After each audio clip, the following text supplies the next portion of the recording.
Incredible DNA for incredible suburbs. What makes an incredible suburb? Is it willing to pay? Are you willing to pay the price for that incredible suburb? Stay tuned.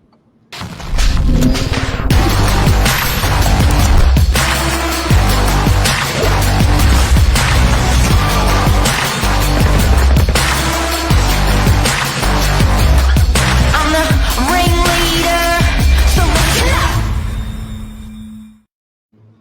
Good morning. Mr. Silich, how are you?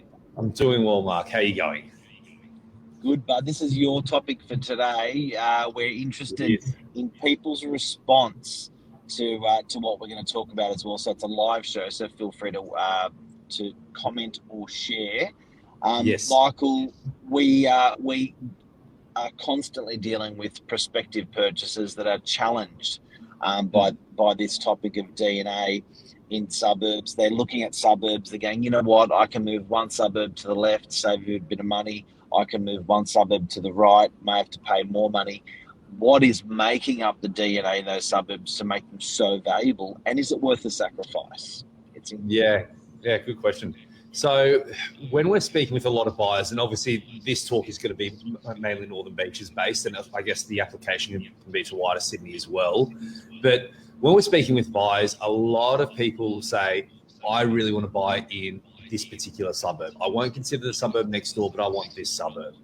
And a lot of the times as agents, we're going, why are you looking at that? And for example, there's a few suburbs across the Northern Beaches that literally there's neighbouring suburbs that offer very similar utilities. And I think for a lot of buyers, they have ideas in their mind of why they want to buy a particular area. And sometimes I think it's not necessarily in their best interest either.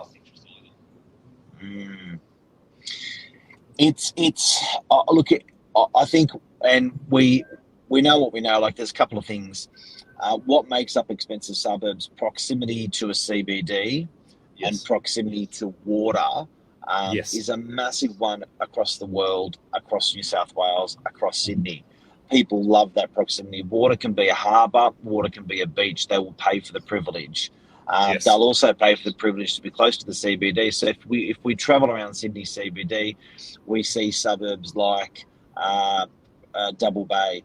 We see suburbs like Manly. We see suburbs like Hunters Hill. And all of these guys, what they all have in common is water and proximity to the city. Then when you start tapering away from the water, the prices will come down on a micro, macro, whatever level, whether it's a kilometre or 50 kilometres, people pay less as they go further away, either from that CBD or from that water or both. And then the follow-up is there's schools. A couple of layers behind that. Yeah. So there's schools, there's other developments, there's parks, shopping centres. So there's sort of, and I think exactly what you said there, Mark, those two initial layers, they're probably the biggest factors in terms of what drives a pricing for a suburb. And then when you peel off, you go to those more micro layers, people looking at for those schools, are there parks around, how close is the nearest shopping as well, because that will dictate in terms of the pricing of the property. Schools is a big one. Yesterday, I was going for a drive through Strathfield, and I had Stevan Bubalo in the car and Billy Drury in the car, where famous people live. That can make an area appealing. It's true. It's true. But you know what? Even the like Russell Crowe, I guess, you know, where's he? Nana Glen. He's in Nana Glen out of Coffs there, and it's been put on the map a little bit. Wow. But we were driving through Strathfield yesterday, and I had Stevan and Billy in the car. We were driving, and I am familiar. When I was 18, 19, 20, I spent a lot of time in Strathfield. So we went and did some training in an office in Strathfield. Great guys, Richard Matthews, top guys. We went through there, and what was interesting is I said to the guys, these are $3, $4, $5 million houses. And you could see, like, Stevan goes, what? And Billy goes, what are you talking about? And I said, yeah, have a closer look at these homes. These homes had a lot of money spent on them. They were all 1,000 metre square blocks. They were fairly new homes. The construction was double brick concrete slab, so it cost almost double to build these homes over a conventional home. And I said, have a look at the driveways, guys. The driveways went down the side. And I remember every time I used to go to these 18th or 21st birthday parties, they'd have them downstairs in the garage or a party of a sort, where you'd have 50 people in these garages. They're like 20-car garages, 15-car garages. The whole underneath of the home is a garage. Yeah. And then Steve goes, there's another driveway, there's another driveway, there's another driveway. All these homes had these types of garages. My point is they were monster homes when you look at that construction cost. My point is they were monster blocks. And Steve's going, I still don't get it. I still don't get why people would opt to live here. Schools is a big one. Culturally, there are certain, most cultures in the world really value education. And when they value education so much, that means they want to be close, and that drives the price up. Mm. And that's on a macro level, and that all makes sense in terms of why people want to live closer to CBDs, because generally they do have better schools. Obviously, yes, a lot of CBDs in Australia got close proximity to water.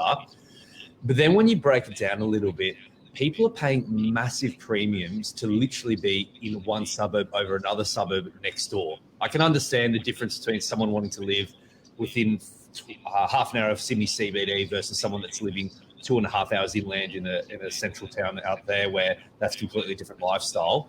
But when you break it down to someone that's going to pay maybe a 20, 30, 40, 50% premium to be in a suburb next door, is it really worth it? Yeah, it reminds me of a story. A really good mate of mine, Ed Faulkner.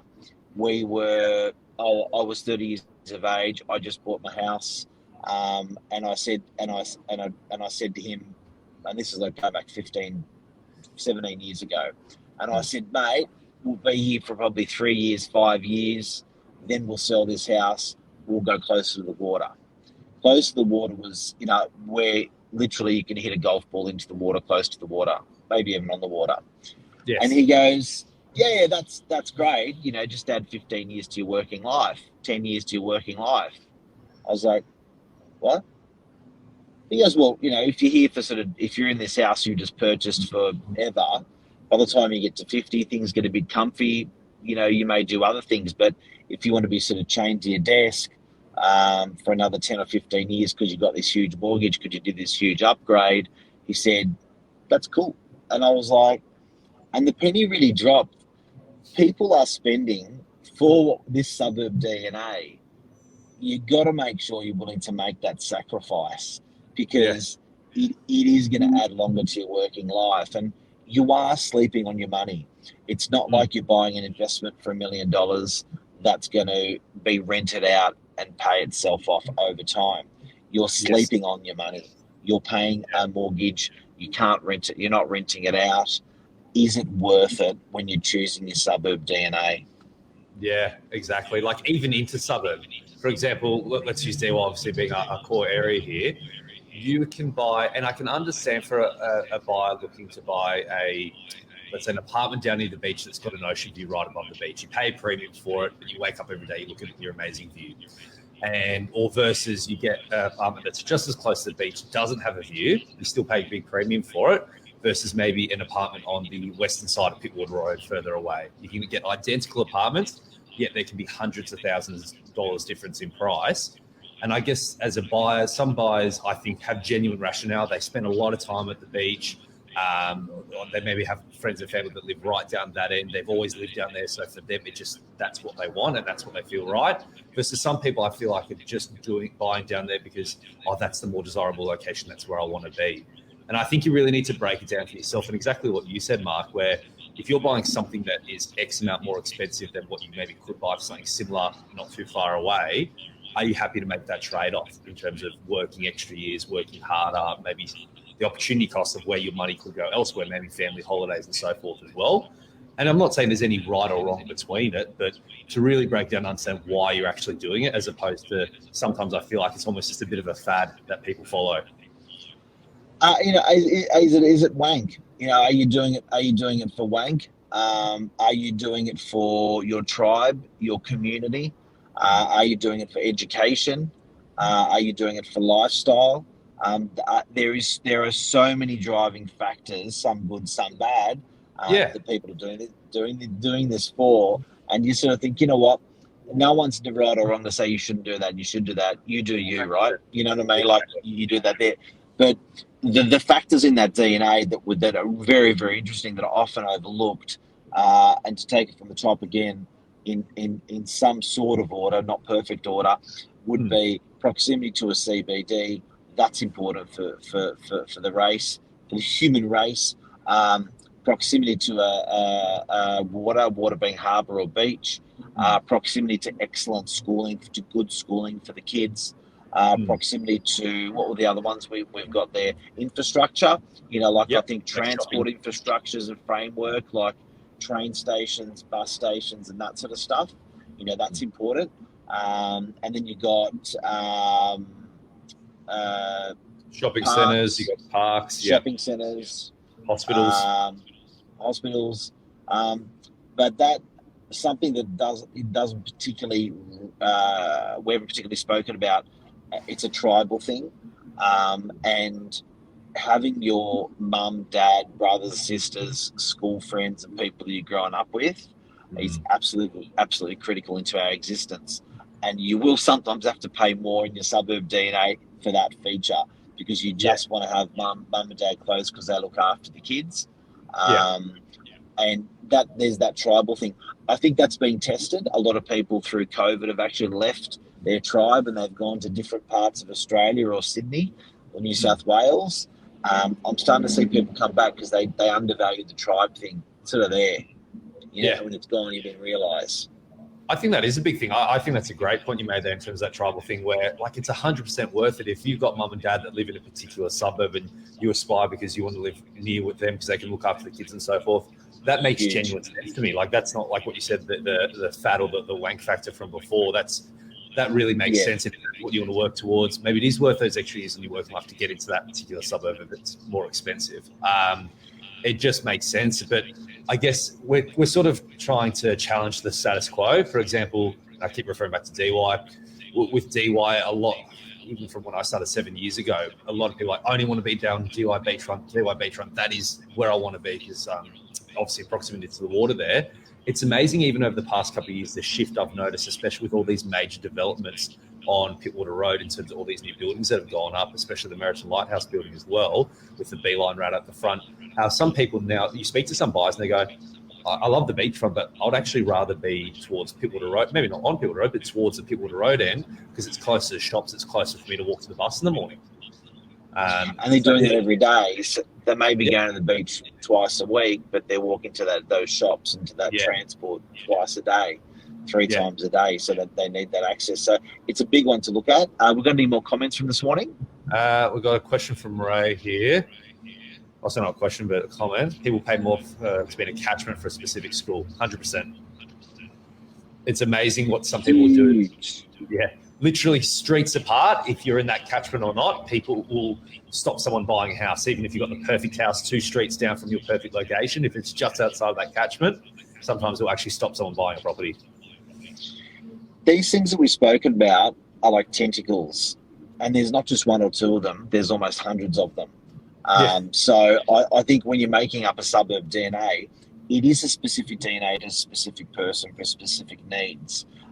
It's not one size fits all. It's a DNA. So these suburbs and what people are doing, to be in these suburbs, I think the laws of average are making them great suburbs because more people want that particular feature. Correct. Like you said, if mum and dad have lived in Manly their whole life, and you just want that convenience of having mum and dad there, you're going to have to pay a premium for it to be in that suburb, but it could be worth it. Yeah, and I just think, I guess, without getting too deep from today, challenge the reason why you think you want to buy in a particular area. And exactly like Mark said, in terms of there's lots of reasons why certain suburbs do very well, but think about what is actually important to you. And what you might actually find is it opens up your horizons, maybe other areas you wouldn't even considered as well, maybe within a couple of suburbs of where you're ideally looking, or maybe even different areas in Sydney. I think some people get caught up in aspirational for being aspirational, to have aspirational, to get aspirational. And it's like, what are you doing it for? Do you know what I mean? So I think to stop, like a mate of mine did 18 years ago, whatever it was, stopping me in my tracks and saying, it's great you want to be in your house for 2 or 3 years and go to a house that's closer to the water, but that's going to add 10 years to your life, or to your working life, or maybe 15 years to your working life, and that stopped me dead in my tracks. Do you know what I mean? So I think, and that, because I was probably just like, yeah, that's just what I want. You know, I'm 28, 30, whatever, just what I want because I want shit I want. And then when someone stopped me and actually questioned it, I was like, yeah, it's interesting. Yeah, food for thought. Food for thought. Incredible DNA for incredible suburbs today. Hope we've helped people out there. It does apply what we spoke about worldwide. It's not just our specific suburbs. So I'd encourage, in conclusion, I would encourage people to do a list, to do your DNA list of what's important to you out of your suburbs, and you may want to swap your suburb and save yourself hundreds of thousands. Yeah, brilliant. Thank you, Mark. Pleasure as always. Thank you, legend. Cheers. Thanks, guys. I'm at Kirribilli Station. Look. Yeah. Talking about transport. Look out there. And the high density always happens to be around, obviously, public transport. There's a train. Hey. You bike ride to work. That's brilliant. Well, that's right. Level bike ride, all those things are important. Yeah, 100%. Awesome. Thanks, guys. See you, legend. Bye, everyone. Have a great day. See you. Bye.